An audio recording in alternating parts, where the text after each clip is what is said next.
Hello and welcome to another edition of the Dugout Podcast. The last edition of the Dugout Podcast for season 3. This is our last episode before we take a much needed summer break. I'm your co-host Andrew, and I'm joined by my fellow co-host Marissa. Hello. Yes, welcome people. So tonight's agenda, we're going to talk about some cricket. West Indies just completed a one-day series against England, and before that Ireland. We'll also touch on the Champions League final and the other European finals that would have taken place. We're going to have Marissa, give Marissa her flowers, I'm sure, for the final leaderboard of the season. And then we're going to have our Premier League edition of the end of season awards. That sound right, Marissa? Yes, please. Sound like it? Yeah. Right, so let's start with some cricket. West Indies, England and Ireland, take it away. I don't have much to say. West Indies suck as usual. Next segment. No, you have to give people more than that. I don't know what more to give. I mean, I just feel like we could be so much better, as I told you on Sunday. Mhm. West Indies are not any less talented than any side. It's just they just can't string together performances, and I think that is the real disappointing part for me. Is that you saw a pattern. Obviously, the Ireland first game was a mess. Right. Like we just got thrashed completely, bowling and batting. But then we had two very good batting performances. The second match got rained out. Third match we won comfortably. But I find when we play cricket, there's a trend. You either have one player doing well and nobody else around him really stepping up to support, or nobody does well, everybody collapses. So it feels like, okay, let me use the England as an example. First match, we batted poorly. Second match, Carty scored runs, well supported by King and Hope. But other than that, there was nothing. And like we discussed, after the platform that was lit in that second ODI, we should have gone 340, 350 comfortably, I felt. And it was like, you contrast that with England in their first game. I don't think anybody scored 100 in that first game for England, right? They didn't. But everybody 1-7 scored 30 plus. Yeah. And you need that sort of contribution. So imagine nobody scored 100, but everybody contributed to get them up to 400. Mhm. You have one person scoring 100, two people scoring 50s in the second match, and we barely scored to 300. That's the difference. You need, I think, long gone are the days in ODI cricket where you could have one buddy batting and then everybody chip in. That's how you get 300. Remember back in the day, 300 used to seem like a fantastic score. Actually, yeah, because back in the day, 250 was Exactly. 280. And actually, most times rather, a lot of times, 220 was a defendable total in ODI cricket back in the day. Those days done. Those days done. So you need everybody contributing. And the funny is, like, when's the last time we watched a ODI game or any game with West Indies where everybody that bat actually contributed? Well, but before we go any further, I want to say that those days are done. It's more like they're very, very rare. No. You mean in terms of, right, okay, Yeah, fair all enough. total being defended. Fair enough. Because Right. to It be happens fair, sometimes. and to be fair, we put out a decent fight with the ball, a few decisions and a few catches, and it could have been different. So true, they are defendable. And then today, true. And today we started poorly with the bat. Rutherford put on a good partnership. I think it was Graves or somebody. He played well for 70, having only landed in England 2 days ago from the IPL. But then, other than that, it was Moti and Alzari, whose primary suit is bowling, who had to carry us to a respectable total. So again, not enough contributions. And then, of course, England just make a mockery of that total. So I feel like, I know we have our shortcomings in our bowling, and we always talk about them, but I just feel with our batting, we have good players. Evan Lewis, good player. Brandon King, good player. Carty, good player. Hope, good player. We have good players. It's just that for some reason you cannot get consistent performances from these guys, even in the game. And that's the frustrating part for me. Right. So a couple of things that you said. That you said that you mentioned some names, and you said that we have good players. But my question would be, I don't have to answer no. But my question would be like, do you need good players to win, or do you need exceptional players at this level? You know what I mean? And because if we contrast, the England lineup and the West Indies lineup, or the West Indies lineup and Australia, for example, you could argue that West Indies have talent and have good players, but maybe those countries have exceptional players, more or less elite level, and could be a potential problem. True. I watch a lot of this tour. Let's call it that, because I was home last week, and I also watched a game on a Sunday. So I saw a lot of the West Indies. A couple of things. I find that at the start of every series that we play, it always feels as if we need a warm-up game to get our bearings first. So we end up getting trashed, or is it always an underwhelming or underperforming show that we put on display in that first game, and then there's a little bit of improvement as the series goes on. But as you said, it's a case where the batsmen don't enough of them do not contribute. Right, that's a problem.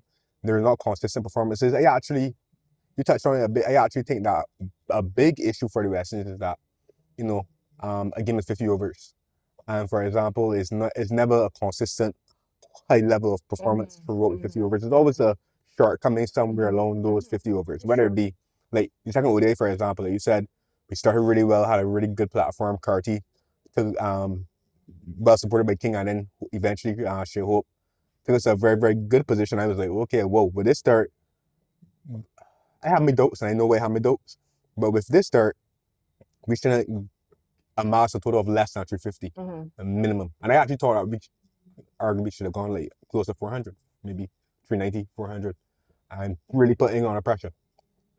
But as per usual, bad decisions with the batting, bad decisions when you're trying to accelerate.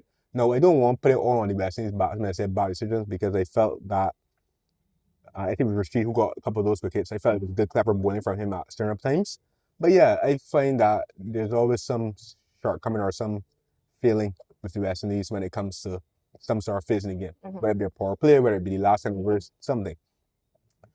The bowling for me, I mentioned a lot, lats penetration at times, and I found that our depth bowling skills need improvement. And we have some young pacers like Matthew Ford and Jordan Fields, for example, so it will take some time. It won't be too hard on them. But England hadn't really gained 400 in our first ODI either. They didn't. We gave away a lot of runs with that depth bowling. So there's a lot for the West Indies to improve upon. We keep going back to it. It needs to go back to the fundamentals. It needs to go back to technique and developing those skills. Maybe playing more cricket. I honestly think that the whole original game is set up where you can tell me if you agree or not. It's more like we're part-time cricketers as opposed to professional cricketers. That's true. I think that's a problem because you're actually competing with people who don't have a day job. Their day job is actually going to play cricket. I know what that reminds me of, not to interrupt. It reminds me of when Roshan was here. He was saying the same thing about football. Correct. It's like a symptom of the Caribbean. You're literally competing with people whose job is to execute those skills every single day repetitively. Correct. And we just training sometimes on a Saturday, sometimes during the week. And another thing too, and I think that's something that West Indies could improve as well, or need to improve as well. I mentioned it to you over the weekend when we spoke, is the mental approach to the game. I honestly feel like sometimes we just be playing cricket, we don't be thinking it necessarily. I agree. But they were honestly, I like look at Carty. I don't know, positive note. I like the look of Carty. We know that Shea Hope and Brandon King has talent. There's some other batsmen that should be doing better too. Like Hetmeyer needs to come to the party a bit. Well, he hasn't. It's been a while since he's been at the party, but he needs to come a bit more often. Robson Chase will be back. So again, does this mean that his place becomes under pressure? For example, I could argue it might if this continues. I do believe we have Australia nets at home after DT20s. So there's a lot of room for improvement as per usual. Is there anything else I could say? Yeah, the bowling definitely needs to improve. But yeah, yeah, that's a good summary. That's a good summary, a good summation. Yeah. But I don't know. Oh, the T20 start Friday, so we'll see. Holder and Russell are in for that T20 series. I am not sure. I think Shepherd, who won the IPL today with RCB. Oh. I think he should be in for those T20s. And usually, and I think not to belabor the point, but it just fits so nicely into what you say. That's why we're more competitive at T20 cricket, because it's a shorter format, less levels of less extended periods of concentration required. So and if you make a mistake, or you have a bad over or two, it might not be as exposed as it would be.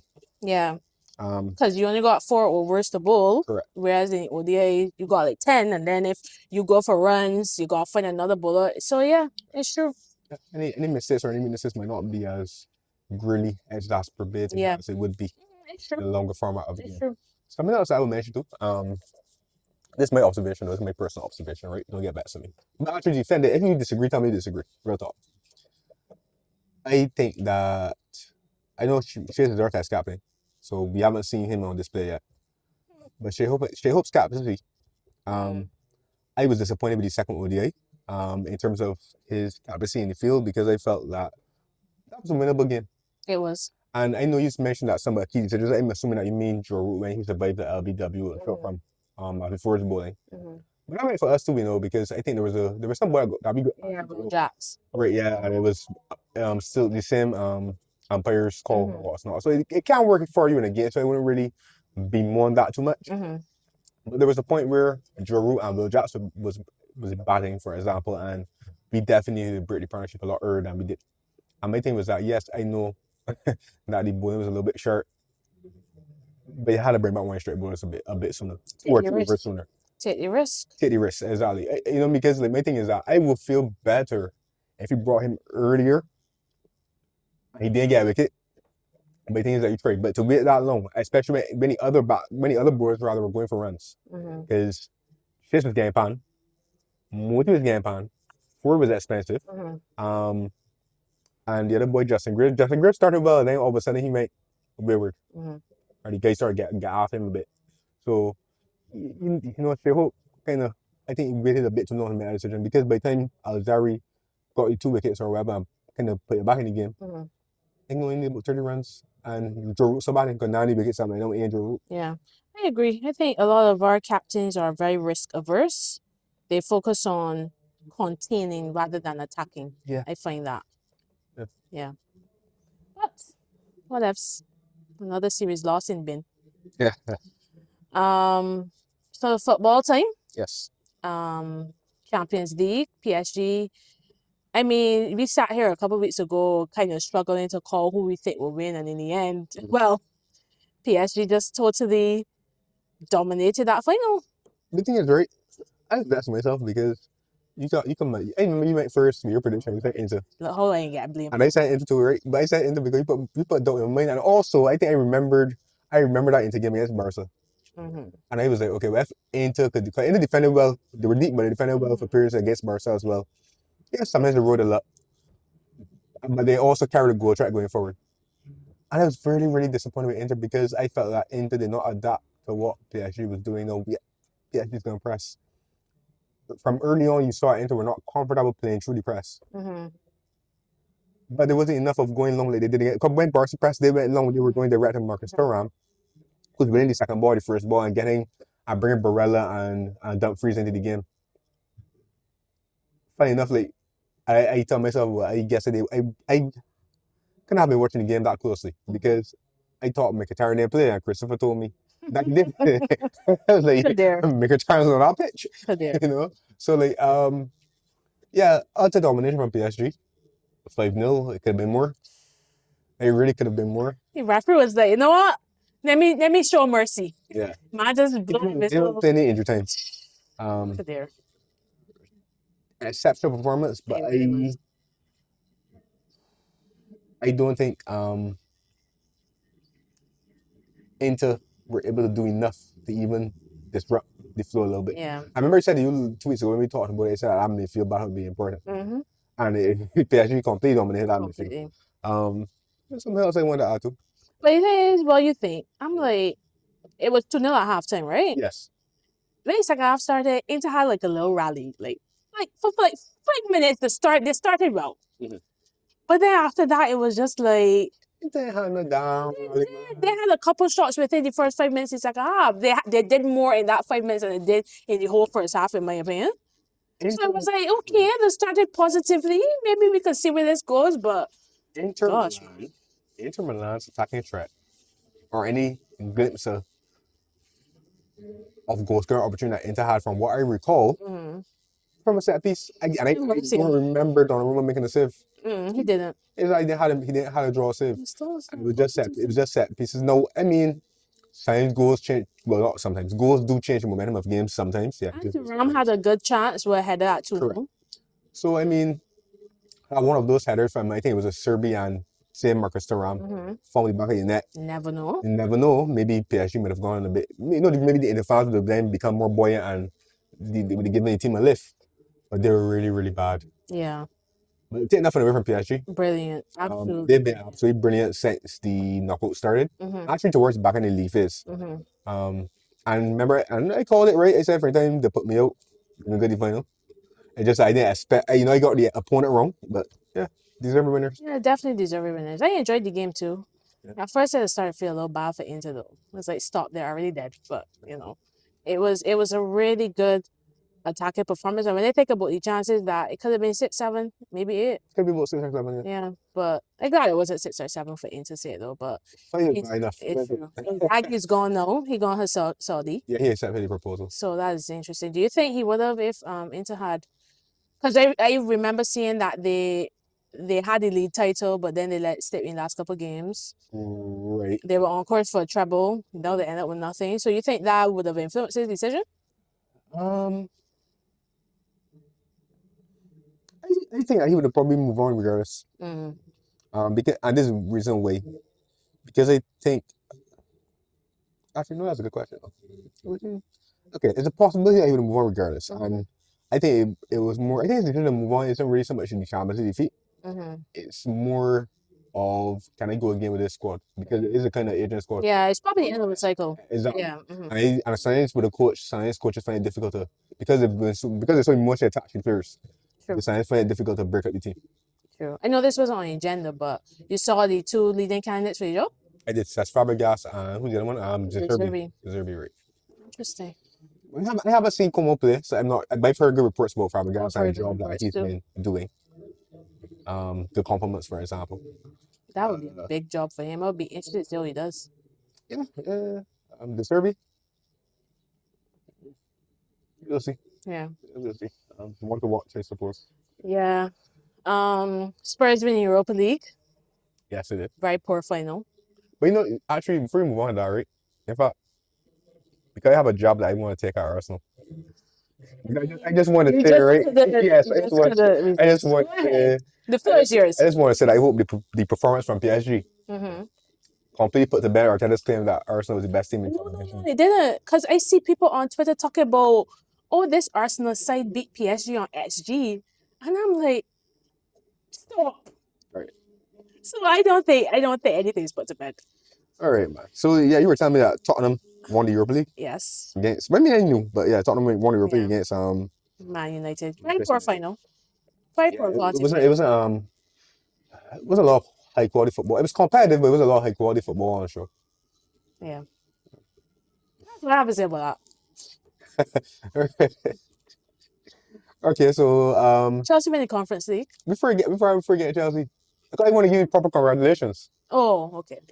But before I get to Chelsea, Tottenham winning Europa League. Any? I remember you said you think Ange will still lose his job regardless. So any change in your prediction? He should still get sacked. Okay. I don't want him to get sacked. I don't want him to get sacked. I mean, do you think he will? And I know we both think he should, or it's a possibility he should. But do you think he will?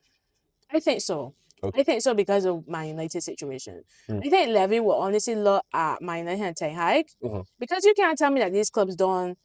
You just learn from people. You just learn from people. Example, I think Levy will look at what happened with Man United and Ten Hag and say, you know what, that situation could have been much better if they just sacked Ten Hag after the FA Cup and started fresh with a new manager in September. I don't think he wants to go down the line of sacking Ten Hag in 2 months because I think that's what's going to happen, especially if they have a bad start to the season. So I think Levy will look at what Man United and Ten Hag went through and say, you know what, thanks, but let me start fresh. Champions League, money to spend, new manager, new ideas. Let me get the ball rolling in summer. So that's what I think he'll do. Let me ask you a question. Mm-hmm. Let me put this in a bit more terrifying, Alright. very context for you. What do you think was Ange Postecoglou's mandate at the start of the season? I know where you're going. I would say win a trophy and get Spurs in Champions League. Good. No, he had 2 years to get there, right? In the position, or win the Europa League. I think so. Technically, right? If I come before the board and they come and defend myself, I say, well, sir, the mandate was that I qualify for Champions League. Get there. All right, I have a question. We all know the promoted sides have been crap for the last few years. What if Spurs had been relegated and they still made Champions League? You know what? If no baby. But it wasn't what they didn't even get 40 points this season in the league. They need to, but listen, no, because we check something that the same that Arteta and Arsenal made, but you know them. The last 2 seasons they have more points than Liverpool and Masters this year, so them should have That's a dumb argument. But no, I mean the same thing in the scenario. So you're asking me then if the other teams were good and they could get 40 points and 40 points was the benchmark as it normally is. It don't matter because they didn't have to get it this year. No, but I'm saying he could have. Okay, I made that point to say he could have met his mandate, win a trophy, get in the Champions League, and still be relegated. So that's what I'm saying. It didn't happen though. Okay. No, let me know it didn't happen. All right. I just saying. I'm not saying. It's a good question. It's a good question. But I saying the man fulfilling mandate. Because if I was Angela, I would say too, I fulfill my mandate. And our league form was due to a lot of issues. And I leave you with this. Remember the third film is always better. Maybe say that. Season 3 is always better than season 2. Correct. Season 3 is always better than season 2. Right. You want to sound what I'm trying to tell you, man? All right. So yes, like you said, Chelsea are the new Europa Conference League winners. Their second side to win the Conference League, English side rather, after West Ham. Get me so sick. Sorry. You know what's funny? This was a no-way situation for Chelsea. If we had lose, we'd be taking it from all angles, and we really still taking it from all angles. They deserve to win the game though. Eventually. Yeah, eventually, yeah. I mean, yeah. But I think it was a better watch than the Europa League final. But you would say so. You would say so because you have a subjective, you have a vested interest in that game. I watched the game. Vested interest in minus Spurs too. Oh boy. Well, not really. Not really, but yeah. Congratulations on winning the Conference League. Marissa made his mandate because I'm sure his mandate was win the Conference League and get Champions League football. Fair enough. So yeah. I'm sure that would have been his mandate. I feel as though you all would have said win a trophy, but I don't think you all specify Europa League. No, I think he would have. I think because of the lower quality of the Conference League, I feel that would have. The expectation would be to win. Yeah. Right, but. So that's why I'm not over celebrating it. I'm happy we won. I'm happy we won not only because it's a trophy, but same reason I was happy that we got Champions League football. I think what people need to understand is that it's been a really tough 2 years for Chelsea Football Club. Really tough. And I think this young squad, we got all sorts of pelters after we lost our Carabao Cup final against your guys. And I think this squad needed to win something together. And that's why I was most excited about it, that it feels like a great stepping stone for these guys to experience a winning feeling and now maybe know how to do a little bit better when we are faced with those opportunities. So, yeah, that's why I'm most pleased about it. Well said. I'm happy for Chelsea and I'm a young squad. Correct. No shade here. No shade at all. Except for the big cackle. Anyways, well deserved. Before we move on, let's just take a quick break for a word from our sponsors. Whole Health Pharmacy, located in Jordan's Complex, Speightstown, St. Peter, carries a variety of products to take care of you and your health. Essential oils, muscle rubs, and the run-of-the-mill medications. And definitely don't forget your vitamins. Vinci Sea Salt, air humidifiers, tumblers, and women's havens pads too, we got it all for you. Don't forget your Barbados and natural Vinci snacks, so for sure you're gonna keep coming back. Ever hear about structured water? Well, tell your son, tell your daughter.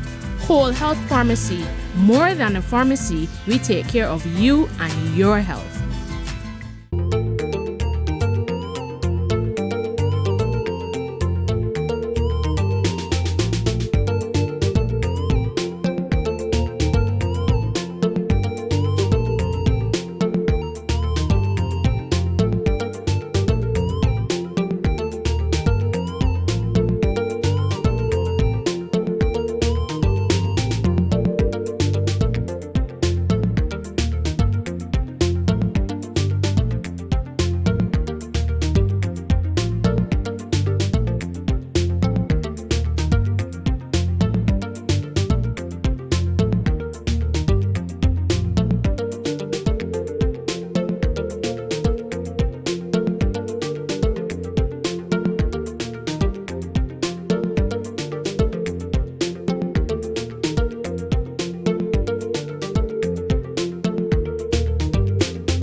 And we're back.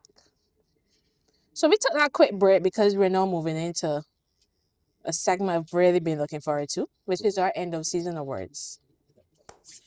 So, I'm not going to leaderboard first. oh, Yeah, yeah, I have a leaderboard right here first, so I was asking. I mean, I know you won, but I mean, like, people know. I know you won, but I said you won like 4 episodes ago. How much you won? 70? How much? 70. Sheesh. Well, What was interesting is that I had a really bad. I think you got 3 points. I got 2 points for our last games of the season. Yeah, it wasn't great, but you know.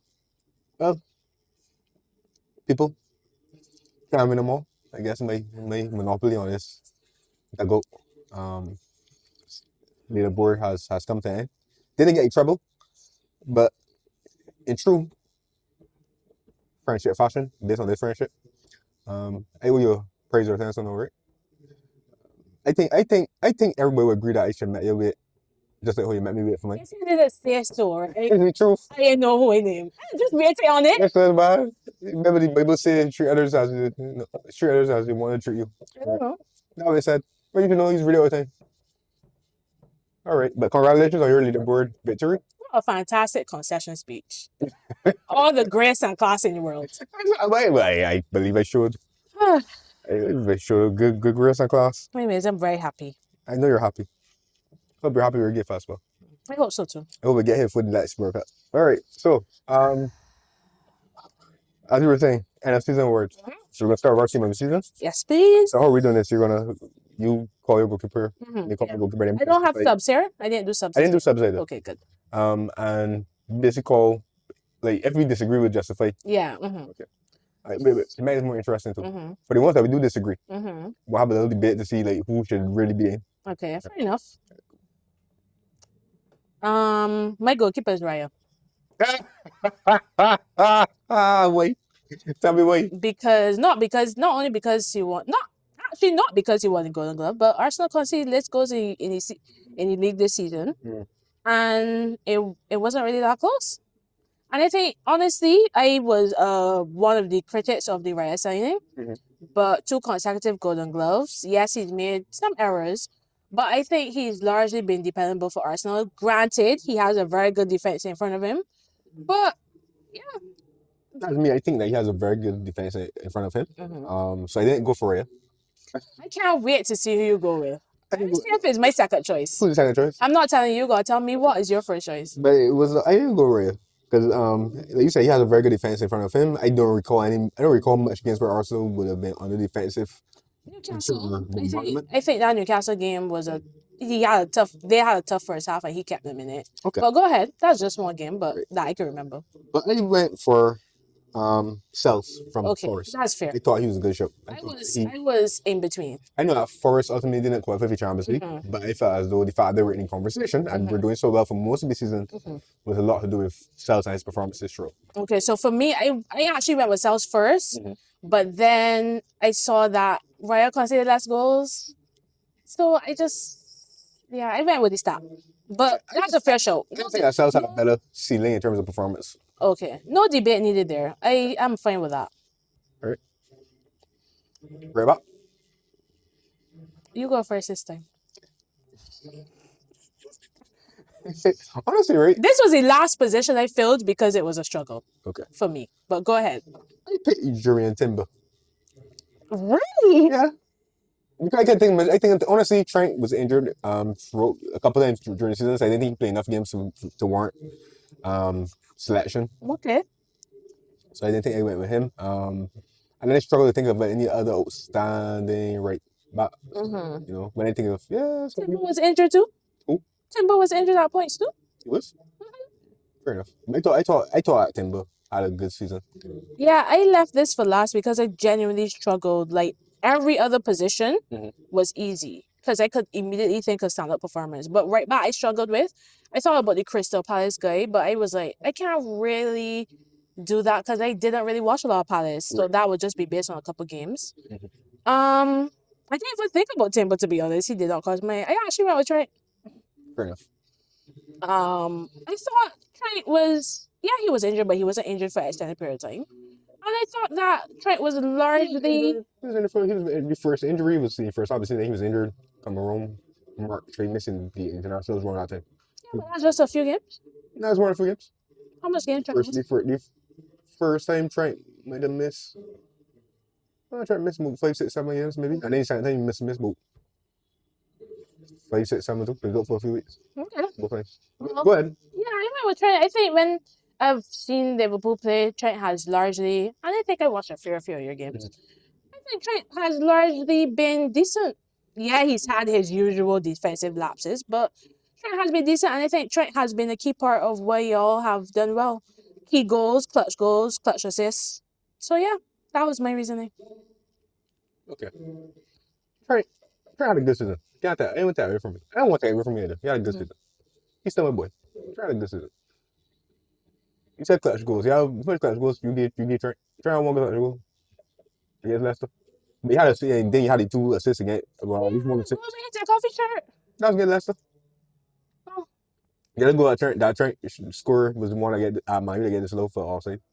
The kiss the camera. But he had the late season against Leicester, he had a goal with Leicester. And then he had the assist for Nunez against Brentford in that game that we almost draw. Right. But he had a good season though. I think defensively he was much better too. Much better, yeah. He was a lot more dependable for Liverpool. So yeah, I went with him at right back. All right, cool. No problem. Next position, it'll be my turn. We'll go left back then? Sure. All right, left back. Go ahead. I know who you went for this easy because I know you went for the player that you're about to say. Okay. You think so? I went with Cucurella. Good show though. Good choice. I think Cucurella has had a good season. Barring that disastrous first half against Spurs, Cucurella has been dependable. Cucurella has come up with big goals for Chelsea when we really needed it. Probably sometimes was our best finisher. Really good whether he up and down the flights or inverting. A really good leader. And yeah, I think I gotta give my props. Just a few seasons ago when we first started the Dugout podcast, I think he was both of our flop for the season. So I think he's really turned it around. I never picked charisma. Yes, we did. Not me. I never called. I can remember that. I never called. First time for Chelsea. I remember when he first signed for Chelsea. But what I'm saying is that I never label him my flop for the season. All right. I would have done that. Fine. I know you find out. But I remember I always said, he was disappointed, but I know he had off-field issues. But I think Cucurella has been a very good left back, as has the one that you chose. I think it could have been either of them. That's the thing. I laugh at first because I expect. I didn't think of Cucurella, but I watched a good set of Chelsea games this year, and I think Cucurella had a good season as well. So I'm satisfied with you calling Cucurella. I don't think it's a shout that's like way off the mark, for example. It's not blasphemous. But yeah, I did go with Kirkez. I thought he had a good season. I'm not sure I'm about to sign him. I'm hoping that I do. I know things can happen. It's unpredictable. But Yeah, I he's thought a good player. he thought he let the part. I think maybe we were looking at left backs to replace Cucurella Mhm. or Chilwell. We were looking at him too. But good little player. I thought he was a choice. I thought that Kane Robertson from Fulham warranted consideration as well, but I watched enough of them. he couldn't do enough in any season. But he wasn't bad either. And the other person I would have probably thought of maybe would have made Aït-Nouri, but Who's probably on his way to Man City. correct. All right. Centre backs. You could give your 2, I'll give my 2. What's your partnership? This was a no-brainer. I thought these two were outstanding throughout the season, almost infallible.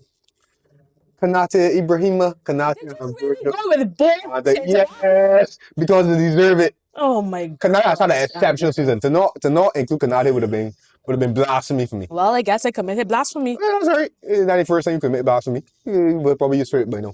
Listen, Ibrahima Kanate, and you know that Virgil had to be in it. I thought Virgil was a rock at the back leader. Calm, voiceman, Liverpool had their moments as well of water. Virgil almost played almost every game, or I think he played until the end when Slot decided to rotate a bit. And Kanate didn't start his season as he started centre back. That was Kwanzaa, but when he came on the halftime game at Ipswich, hasn't put a foot wrong. So I went with both Ibrahima and Virgil. Who did you try? Who did you try to I know you put in Virgil. So who you try to put in? Put in Virgil. I'm pretty sure you put in Virgil. I'd be very surprised if it didn't. Anyways, I went with Van Dijk and Gabriel. But actually, Gabriel had a good season. He did. I can't laugh at Gabriel no. And remember, like I said, Arsenal conceded least goals in the league. Like I said, I gave Raya that, but like I also said when I talked about Raya, it was largely due to what was in front of him. I found that over the last couple of seasons that Saliba has been playing, it's kind of overshadowed Gabriel. But I think Gabriel was not only solid, I think he's a very good leader for Arsenal as well. You could see that on the pitch. I think Arsenal missed him the last few games of the season when he was injured. And obviously coming up with some really good headers when, set piece Arsenal need a goal. So yeah, I went with Van Dijk and Gabriel. I think my choice is one to go with though. Kanate and Van Dijk, just me. I'm better than that. We can agree to disagree. But I don't disagree. This season? Not much more Arsenal. I'm not sure exactly. How much is it? You want to check quick? It's not much more Arsenal. Check your phone. Because this is my phone. I know how to navigate. Tell me how much Arsenal conceded. I think it was 34. 34? Maybe it was 41. Or was that Cells? No, I think Cells conceded 46. Who conceded 41? Okay, right, 41. Okay, so 7 goal difference, I guess. Considering that we want to leave with 4 games to spare and took our foot off the gas, I'm not sure had we had to play to win until the end, that would have been the case. But that's a fair point. I won't indulge in that. All right, what formation you went with? I went with put it back up. I went with 4-2-3-1. I went with 4-3-3. So whose turn is it? Mine. Yes. I went with Caicedo. City. Good show. I think that Caicedo has been mad disrespected this season. And I'm not only saying that as a Chelsea fan. To not even be in shouts for in team of the season or play season, but some of the narratives. I saw a clip of Scholes. Fantastic player, Paul Scholes. Kevin Pundit. I mean, I was actually jokingly asking you. Like the man said, I'm paraphrasing here, but he was like, he doesn't see what Caicedo does. He doesn't offer anything creatively. He doesn't control games. And I'm like, the disrespect this man has got her. Caicedo has been mad consistent. He tops so many metrics stats-wise, but even when you watch Chelsea play, the way he brings back the ball, Caicedo has been fantastic this season. And you know how I know Caicedo has been fantastic?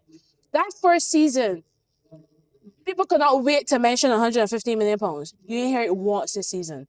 The man has been very good, and I think that he has been mad disrespected this season from people there are actually a few rival fans that have agreed with me and said that Caicedo should have gotten way more points this season, but Chelsea's Player of the Year, Chelsea's Players Player of the Year, fantastic season.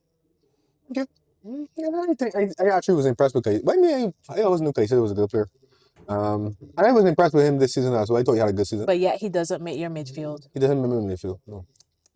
Because okay, so some people have mentioned the player I remember midfield people have mentioned as well. But I was again surprised to see that he wasn't up for any end of the season awards too, because I thought he was really, really solid, consistent for me. And a big part of the reason why I wanted to. But my midfield, I kept my partnership in midfield together too. Garvin Birch and McAllister. Garvin Birch has been a revelation as a number 6. McAllister is vitally important in terms of setting tempo for Liverpool. He also breaks up the play as well, tenacious in tackle. Does a lot of work that goes unnoticed. Yeah, so I kept both of them in my team. I can't argue because both of them on either side of Caicedo in my team. Garvin Birch for sure. Fantastic season he's had. And at first I was gonna go with Rice, but I was like, nah, I don't think Rice has been as exceptional as people think. Rice has been consistent, Rice has been good, but I went with Caicedo because I feel he's been better. And I went with McAllister because, like you said, I think McAllister's been fantastic, popping up with goals, great balls.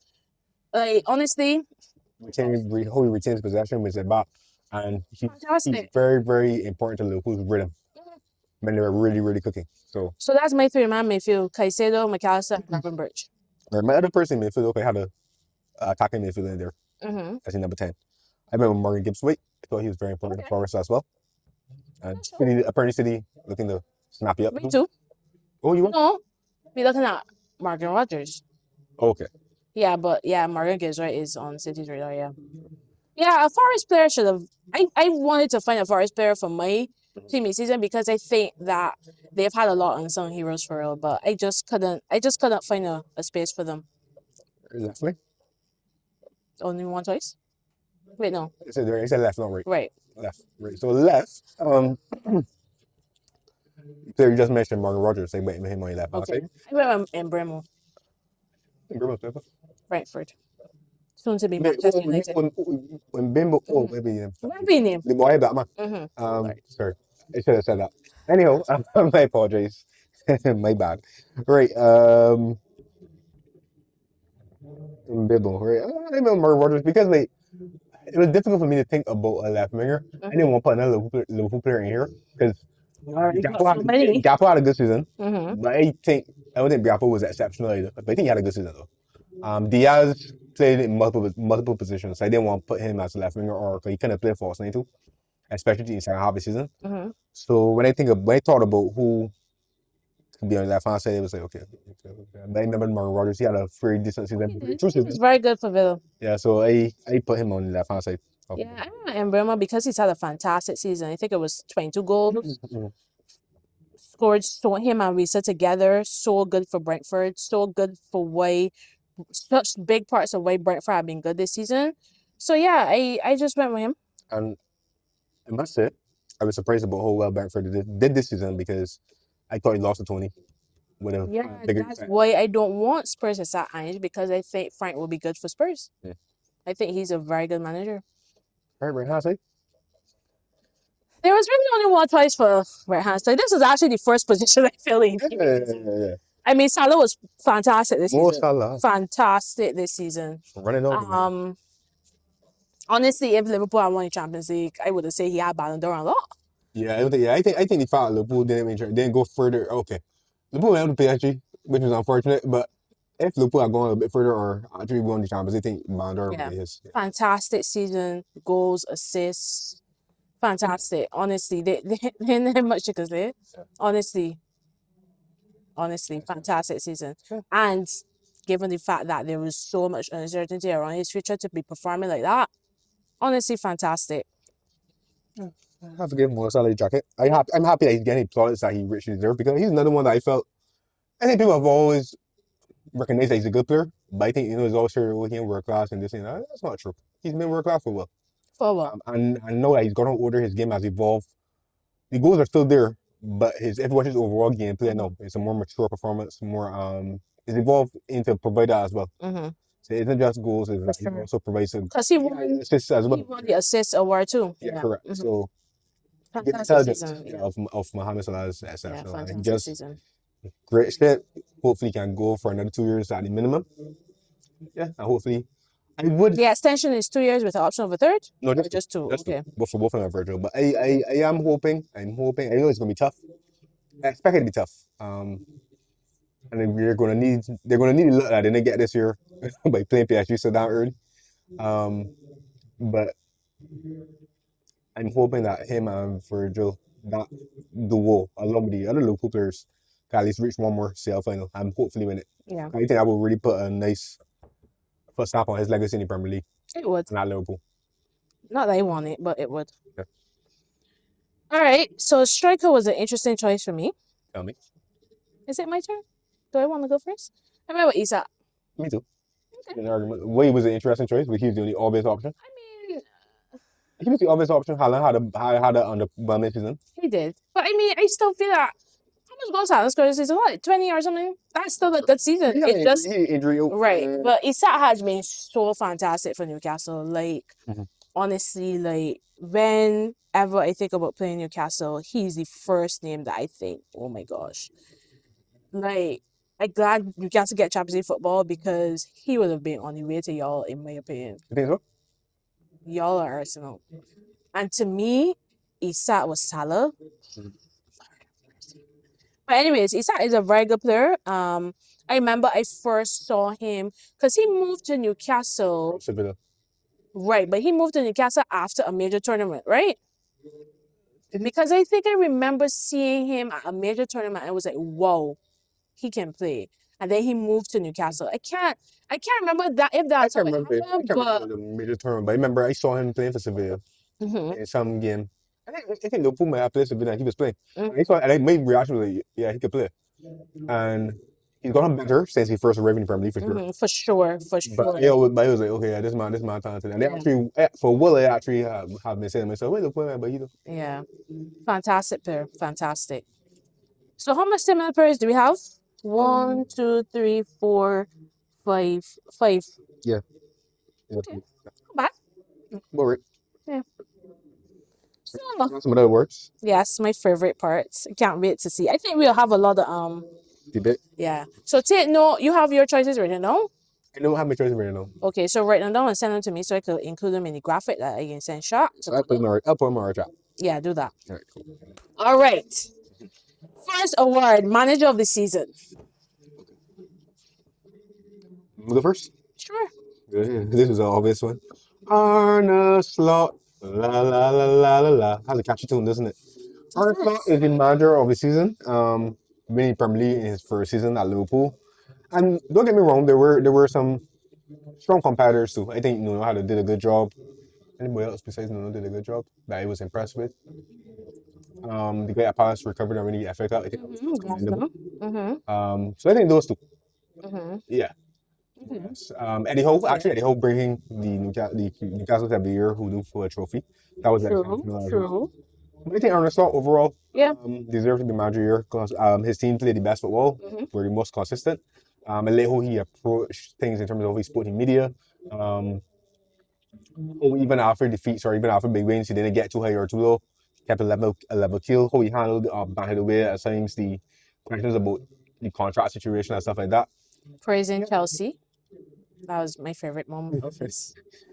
Yeah, being honest about Chelsea, because even with the game that we won at half, he said that you're already better saying, and he fell apart from that game.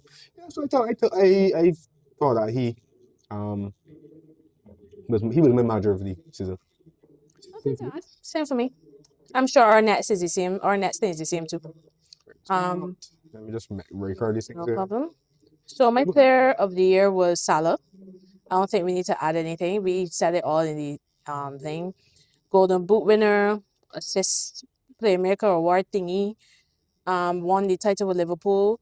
I mean, from a neutral analysis standpoint, I think it's a shame that you guys didn't at least win something else. But Salah's had a fantastic season with everything that's going on too. It makes it even more remarkable because a lot of people will be distracted, all sorts of stuff. I mean, there was a time I think he said he was more out than in. Yeah, he did. But he was still performing really well. So definitely player of the season for me. I agree. Nothing much to add to that. Yeah. Young player. I think this is where we're gonna start to diverge a bit. Okay. Who's your young player? My young player was the guy who won it, Gavin Birch. What you like this? Wait, what? Wait, We what? had a whole debate last year, and I guess I went more with what Uh-huh. I feel young players should be about. Gary Birch is 23 years old. Mm. I personally think You don't make that the rules. young I know, whatever. I personally think, as I said last year, the young player should be that breakthrough person. Like, there's no way Cole Palmer should have been nominated for young player last year and this year, and probably next year, probably year after that. They got to do something about that. I don't agree with it. So I went with somebody who I feel I was quite shocked was not even on the short list. Mhm. I actually went with Lewis Kelly. I thought about him too. I must admit, but he was on the short list. But he was. He wasn't on the short list for the Premier League. Young player list. He was. I don't remember. Sure? I think he was. I'm pretty sure he was. Google it quickly and see. I don't remember seeing Lewis Kelly on the list. I think Lewis Kelly, he played a lot. It's not he just played 10 games. I think he played over, I think when I checked, it was like 26 games. He has been really good for Arsenal. Arsenal literally signed Calafiori in the summer to play that position. And obviously he had to deputize because Arsenal had injuries there. Mm-hmm. He was fantastic. Honestly, Oh, you're right. He wasn't on it. yeah, I found that, like, I'm not an Arsenal fan, but I found that crazy. I thought about him and I thought about this award. When I saw that he wasn't there, I'm like, mate, that made sense. He's 18 years old, literally. He ain't an old 18. He only literally turned 18 as the season started and has been fantastic for Arsenal. I mean, Arsenal fans were even saying, like, if we had this kid in the academy doing so well, why did we pay big money for Calafiori? But I'm sure they're fine with whatever. But yeah, I think he's my young player season. So a couple things that you said that I would like to address. Mm-hmm. So I agree with you about the Cole Palmer debate for this season, right? But last year I could understand why Cole Palmer was on it because Yeah, but that was his first full season. right, I exactly. get that. Right. So that's why I say I think the award should be breakthrough players. Like, for instance, if Saka probably had a decent season, he would probably be on the list for young player too. I don't believe, and Saka's been playing for 3-4 years at Arsenal. I understand. I don't believe the award should be like that. Okay, right. Well, I guess I misheard you. But another thing, you said Ground Bridge 23 years old, but it's still like a breakthrough year because although he arrived last summer, he didn't really play. He had injuries and didn't really play. The boy was, and especially the boy wasn't expecting him to play a new role so effectively and so well. So I think that you give my boy his due.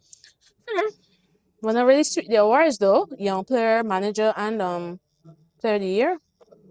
Yeah, and warranted.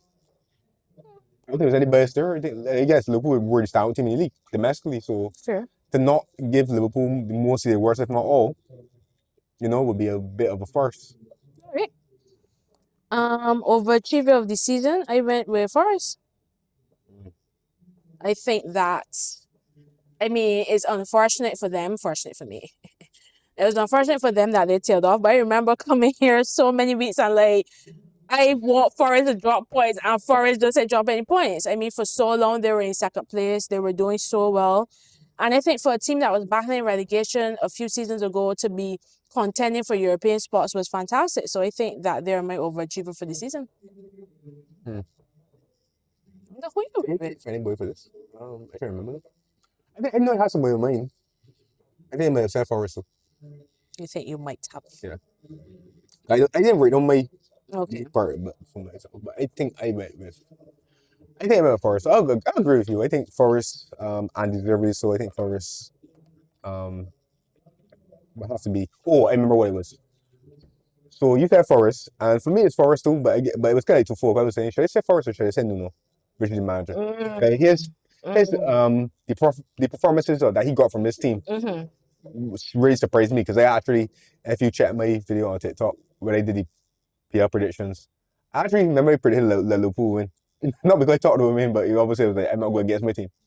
But I did predict that Forest being in relegation fight. So, Wow.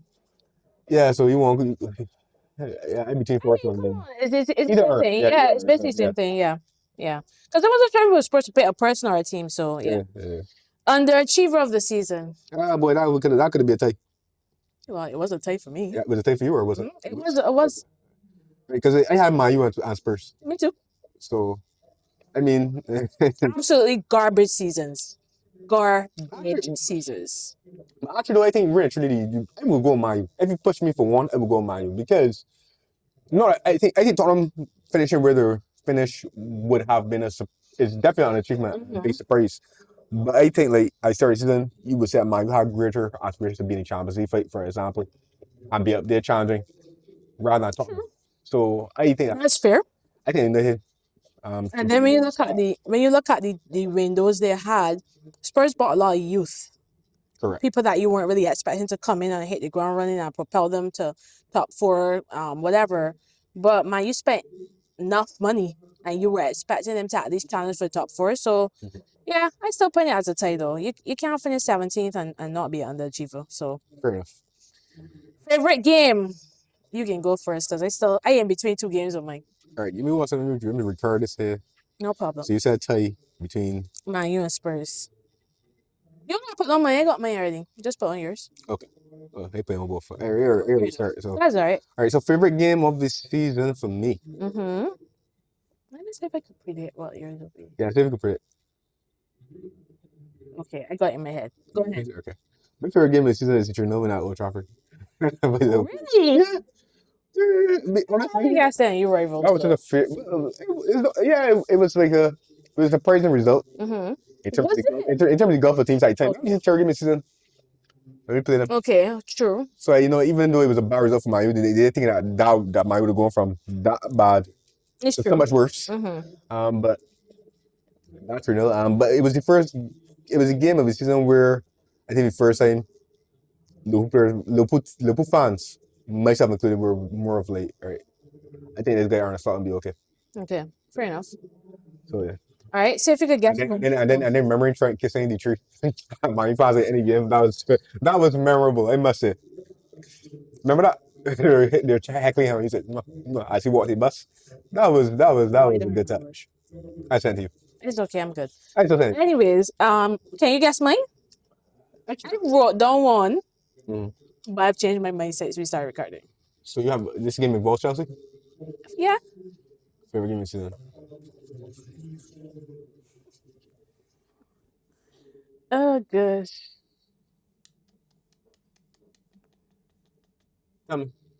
So I wrote down the Forest win because, like I said about our conference league victory, for me it was a milestone moment for this squad. I know there are people getting on us for over celebrating, but I think what it means, like Cole Wilson after the game, people talk a lot of crap. Don't raise down here. This ain't my game. I know. It is very on me. Yeah. So, Cole said a lot of people gave us a lot of crap and it really felt good for them to achieve it. And the celebrations were more relief and, like when you achieve something big, that's what I wrote down. But since we started recording, as I suspected, I knew I would change my mind because it didn't, even though I liked the game, I can't say it was my favorite game. Right. My favorite game of the season was the 4-3 against Spurs. Oh, wait, okay, but fair enough. I didn't want to choose any Spurs game because a Chelsea versus Spurs game is 1 week. So it just felt like cheating. But come on, that game we were 2-0 down. Usually I would turn off my TV, but I'm like, it's Spurs. And I was real annoyed at the start. But then the Sancho's first goal, fantastic goal. The penalty from Palmer, the finish from Enzo, the Panenka from... that game had everything. I loved it. I didn't love somebody defending, but that was definitely my favorite game. But wait. Actually, no, you're talking right. Go me watch everybody too. But I want to play on Spurs because it was saying if I didn't pick the Trinidad Old Trafford, I would have picked the 5-2. Sorry, 5-1 when they beat them at Anfield. It's a clinch title. That was actually a memorable day too. Yeah. Actually, that was what I thought you were gonna choose, the title winning game. I like beating Marissa much, right? I'll put that was what I had in my head. So my game of the season, I'm gonna go with the 5-1 clinching win against Spurs. Now I both it. So that's it. Yes. Those are all of our words. It was a good Premier League season. It was very competitive. And yeah, it's over now. On to the Club World Cup. But really looking forward to next season. Especially seeing what we can do in the transfer market. As I told you before we started to record, I'm really excited by some of the things I'm seeing us trying to do. No guarantee they all get done, but I think you guys being tied up with is it words or verts? Anyways, y'all tied up. Yeah, we know what you mean. Y'all being tied up with words is kind of helping us push forward with Etiquette. the guy from Frankfurt. Yeah, I got it right. Etiquette. The thing I start with E. Hugo. Yeah, Hugo. I like the look of that signing. Will we get it? Not sure. But I definitely think y'all being tied up with our words deal is helping us kind of move things along. I like the fact that we're looking for a goalkeeper. I literally tell you on Sunday, I ain't hearing enough lists for goalkeepers. But if we get Mignon done, I think it definitely moves the needle a bit. Well, not anybody's better than Sanchez, but we need an upgrade there for sure. Right. Not much noise around centre backs, what we see, but yeah, I like what we're doing. I'm sure you are excited by what your team is doing transfer market for.